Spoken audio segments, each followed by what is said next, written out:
बिस्मिल्लाहिर्रहमानिर्रहीम। डॉक्टर एजाज़ अली खसरो। आज 26 अप्रैल 2024 है और इस वक्त हम मक्का मुकर्रमा में हैं और हरम शरीफ की तरफ जा रहे हैं। और थोड़ी देर पहले बारिश हुई है और माशाल्लाह ये मौसम देखें कितना खूबसूरत है। जुम्मे की नमाज़ के लिए हम हरम की तरफ जा रहे हैं।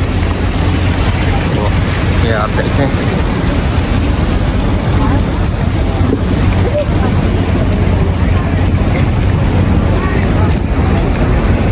ये सामने कबूतर चौक, ये मक्का ढाबा है।